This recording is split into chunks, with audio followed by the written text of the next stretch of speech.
Did you know you only need one piece of equipment to make flaky, tender, buttery scones?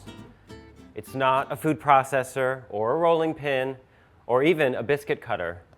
It's your hands. I'm going to show you how simple it is. These I'm making today are studded with currants and caraway. It's a nod to St. Patrick's Day, but they're so delicious you're going to want to make them all year long. Start with 3 cups of flour. I'm spooning and leveling because if you just shove your cup measure into your flour, it's going to pack it down and you're going to have too much. So this takes a little more time, but it's important, especially with baking, to get all of your measurements just right. And then use a knife to level it off. This is just an all-purpose flour, so this will be number 3. Okay, 1 tablespoon of baking powder, 3/4 of a teaspoon of baking soda. This is a quick bread, by the way. There are many quick breads, and I always use the same standard measurements for each cup of flour, 1/4 teaspoon of baking soda, and a teaspoon of baking powder.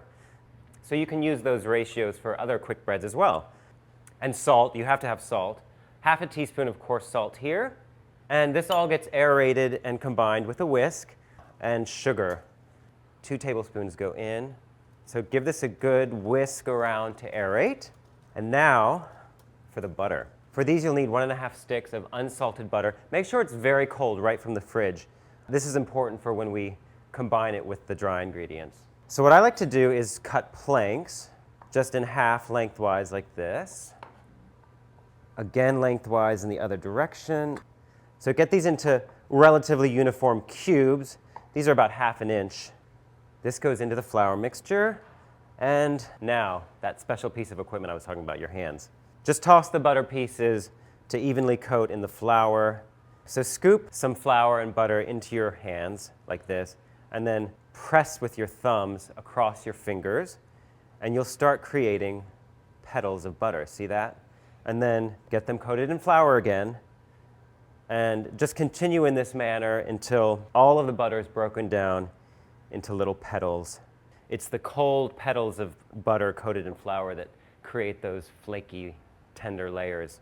Now, to make these suitable for an Irish celebration, teaspoon of caraway seeds, and 1/2 cup of currants. You could use raisins if you have those, but if you do use raisins, you might want to give them a little bit of a chop. And again, still using our special equipment, hands, tossing that about.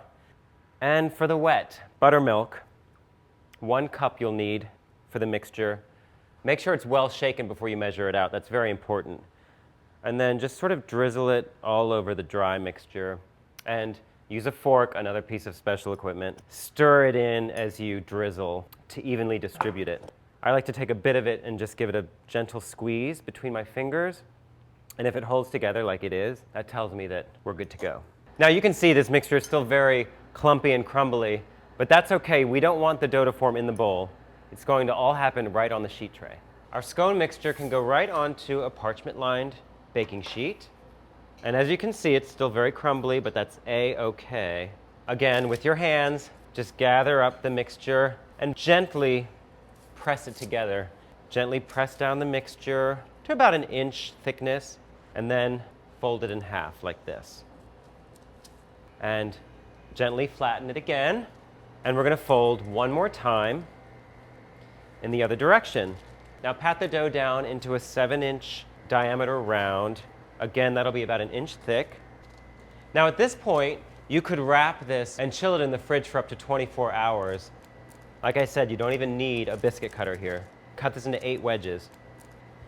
These can just go straight across in opposite directions and then on the diagonal, like you're cutting a pizza. These will grow quite a bit in the oven, so give them about a 1/2 inch distance. Now for the finishing touch, brush the tops with more buttermilk. And then, because I just can't resist, I also sprinkle sugar on top. And I like a generous amount here, 2 tablespoons. Pop these into a preheated 450-degree oven for about 15 to 18 minutes until they're risen, golden brown, and making your whole house smell amazing.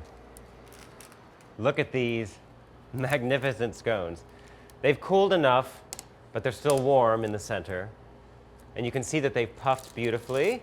They just break apart nicely, kind of like a pull-apart roll.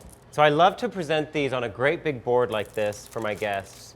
So just split it down the center onto a plate. I love this with Irish cheddar. Irish cheddar is milder and a little fruitier than most cheddars. So it's a nice complement here with these sweet biscuits and juicy pears. These are seckel, but you could use any pear you like that has a nice tender skin. And for the finishing touch, a generous drizzle of good honey. Excellent for a dessert after a nice dinner, or for breakfast, or for lunch, or for a snack. How gorgeous is that? You could eat them like a sandwich, or if you're in polite company, you could serve these with a fork. Happy eating.